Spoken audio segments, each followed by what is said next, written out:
Hello friends, എല്ലാവർക്കും സുമീസ് ടേസ്റ്റിൻ്റെ ഒരു പുതുപുത്തൻ എപ്പിസോഡിലേക്ക് സ്വാഗതം. ഇന്ന് നമ്മൾ ചെയ്യുന്നത് കപ്പ് കേക്കാണ്. അതും ഗോതമ്പ് മാവ് വെച്ചിട്ട് വളരെ ഈസി ആയിട്ടാണ് നമ്മൾ ഈ കപ്പ് കേക്ക് റെഡിയാക്കുന്നത്. ശരിക്കും നിങ്ങൾക്ക് ഇത് കാണുമ്പോൾ തന്നെ മനസ്സിലാവും എത്രമാത്രം നന്നായിട്ട് ഈ കേക്ക് വന്നിട്ടുണ്ടെന്ന്. അതും നല്ല ടേസ്റ്റി ആയിട്ട് ഈ ഒരു കേക്ക് എങ്ങനെയാണ് ചെയ്യുന്നത് എന്ന് നോക്കാം. മാത്രമല്ല, നമ്മൾ ഓവനിലല്ല, പ്രഷർ കുക്കറിലാണ് നല്ല ഗോൾഡൻ നിറത്തിലുള്ള ഈ ഒരു കപ്പ് കേക്ക് റെഡിയാക്കിയിട്ടുള്ളത്. അതെങ്ങനെയാണെന്ന് കൂടി ഞാൻ കാണിക്കുന്നുണ്ട്. അപ്പോൾ നിങ്ങൾ ആദ്യമായിട്ടാണ് ഈ ഒരു ചാനൽ കാണുന്നതെങ്കിൽ ജസ്റ്റ് ഒന്ന് സബ്സ്ക്രൈബ് ചെയ്യുക.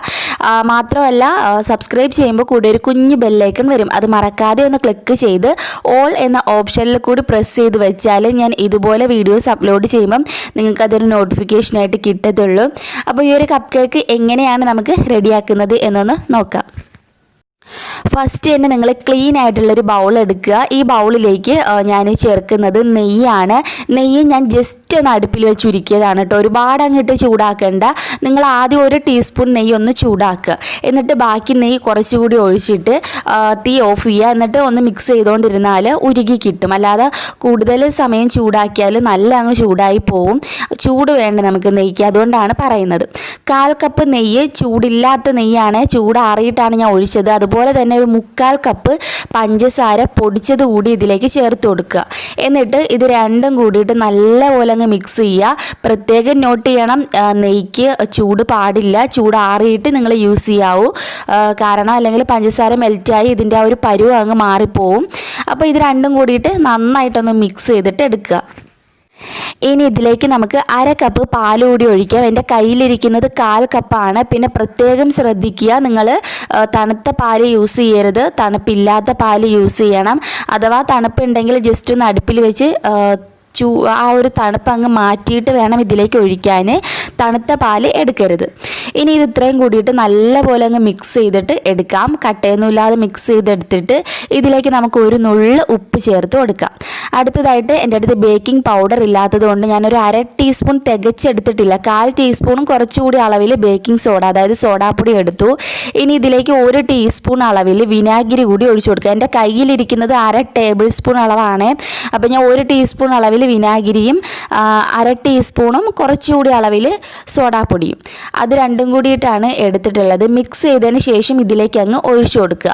ഒഴിച്ചു കൊടുത്തിട്ട് നല്ലപോലെ അങ്ങ് മിക്സ് ചെയ്തിട്ട് എടുക്കുക. ബേക്കിംഗ് പൗഡർ ഇല്ലാത്തത് കൊണ്ടാണ് ഇങ്ങനെ ചെയ്തത്. ഇനി ഇതിലേക്ക് 1 കപ്പ് ഗോതമ്പ് പൊടി, ഞാൻ അരിച്ച് എടുത്തിട്ട് അളന്ന് വെച്ചിരുന്ന ഗോതമ്പ് പൊടിയാണ്. അത് ഇതിലേക്ക് ഇട്ടിട്ട് മെല്ലെ മിക്സ് ചെയ്യുക. ഓവർ മിക്സിങ് പാടില്ല. ജസ്റ്റ് ഞാൻ ഈ കാണിക്കുന്ന പോലെ മെല്ലെ ആദ്യം ഒന്ന് മിക്സ് ചെയ്തിട്ട് എടുക്കുക.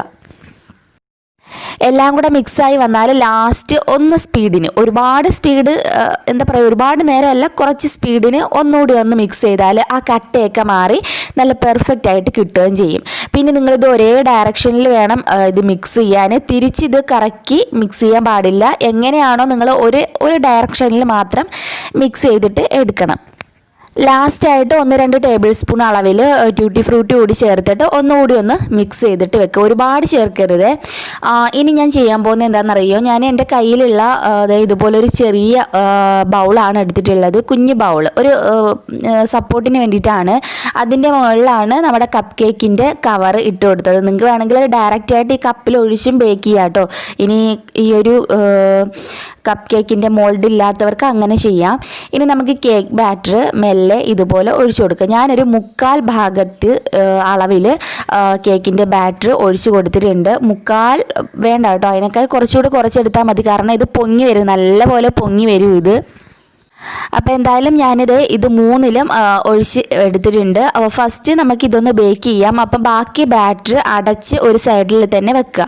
ഇനി ചെയ്യേണ്ടത് നമ്മുടെ കുക്കർ ഒന്ന് പ്രീഹീറ്റ് ചെയ്യണം. പ്രഷർ കുക്കറിനുള്ളിലേക്കാണ് ഇത് വെച്ച് പ്രീഹീറ്റ് ചെയ്യുന്നത്. നമ്മുടെ ഇഡലിയുടെ ആ തട്ടില്ലേ, അത് ഞാൻ ഇതിനുള്ളിലേക്ക് ഇട്ടിട്ടുണ്ട്. ഒരു സ്റ്റാൻഡ് വെച്ചിട്ടാണ് ഞാൻ ഇതിട്ട് വെച്ചിരിക്കുന്നത്.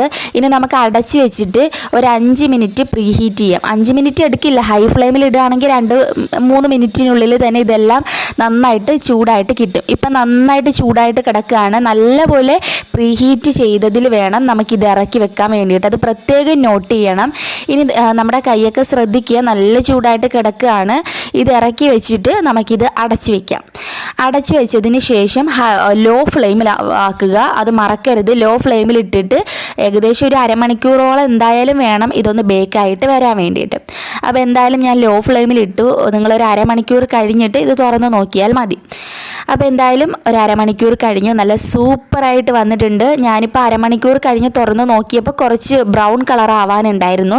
അപ്പോൾ ഞാനൊരു 10 മിനിറ്റ് കൂടി ഒന്ന് വെയിറ്റ് ചെയ്തു കേട്ടോ. അപ്പോൾ അതേ മുകളിലൊക്കെ നല്ല അടിപൊളിയായിട്ട് ബ്രൗൺ കളറോ വന്നിട്ടുണ്ടായിരുന്നു. അപ്പോൾ എന്തായാലും ബാക്കി കൂടി ഞാൻ ബേക്ക് ചെയ്ത് എടുത്തു. അതുപോലെ തന്നെ നിങ്ങൾക്ക് വീഡിയോ ഇഷ്ടമായെന്ന് കരുതുന്നു. ഉറപ്പായിട്ടും ചെയ്ത് നോക്കുക. പ്രഷർ കുക്കറിൽ നമുക്ക് ഇതുപോലെ കേക്കിൻ്റെ മുകൾ ബ്രൗൺ കളർ വരും. പക്ഷെ നമ്മൾ ഇഡലി സ്റ്റീമറിലൊക്കെ ചെയ്യുമ്പം ഈ കേക്കിൻ്റെ മുകൾ ഇതുപോലെ ബ്രൗൺ കളർ ആകാറില്ല. നിങ്ങൾ അതൊന്ന് ചെയ്ത് നോക്കുക. അപ്പോൾ നിങ്ങൾക്ക് അതിൻ്റെ ഡിഫറൻസ് മനസ്സിലാവും. ഞാനൊരു 10 മിനിറ്റ് കൂടി വെച്ചപ്പോഴാണ് ഇതിൻ്റെ മുകൾ ഇതുപോലെ ബ്രൗൺ കളർ ആയത്. എന്തായാലും നിങ്ങൾക്ക് ഈ വീഡിയോ ഉറപ്പായിട്ടും ഇഷ്ടമാവും. നിങ്ങൾ തീർച്ചയായിട്ടും ഇത് ചെയ്ത് നോക്കുക. നിങ്ങൾക്ക് ഇഷ്ടമാവും. അടിപൊളിയായിട്ടുള്ള ഗോതമ്പ് മാവ് വെച്ചിട്ടുള്ള കപ്പ് കേക്കാണ്. അപ്പോൾ വീഡിയോ ഇഷ്ടമായിട്ടുണ്ടെങ്കിൽ മറക്കാതെ താഴെ ഒരു ലൈക്ക് ബട്ടൺ ഉണ്ട്. അവിടെ മടിക്കാതെ ഒന്ന് ലൈക്ക് ചെയ്യാൻ മറക്കരുത്. അതുപോലെ പറ്റുന്നവരും നിങ്ങളുടെ ഫ്രണ്ട്സ് ആൻഡ് ഫാമിലിക്കൊക്കെ ഈ വീഡിയോ ഷെയർ ചെയ്ത് കൊടുക്കുക. പിന്നെ ഇതുവരെയും ഈ ഒരു ചാനൽ സബ്സ്ക്രൈബ് ചെയ്യാത്തവരുണ്ടെങ്കിൽ ഒന്ന് വേഗം തന്നെ സബ്സ്ക്രൈബ് ചെയ്യുക. എന്തായാലും ഞാൻ ഇതൊന്ന് കാണിച്ചു തരാം. ഞാനിതിൻ്റെ കവറൊക്കെ ഒന്ന് മാറ്റട്ടെ. അപ്പം നമ്മുടെ സോഫ്റ്റ് ആയിട്ടുള്ള കേക്ക് ഞാൻ ഇത് പുറത്തെടുത്തിട്ടുണ്ട്. എന്തായാലും ട്രൈ ചെയ്ത് നോക്കുക. നിങ്ങൾക്ക് ഒരുപാട് ഇഷ്ടമാവും. നല്ല സോഫ്റ്റ് ആയിട്ടുള്ള നല്ല സ്പഞ്ചി ആയിട്ടുള്ള കേക്കാണ്.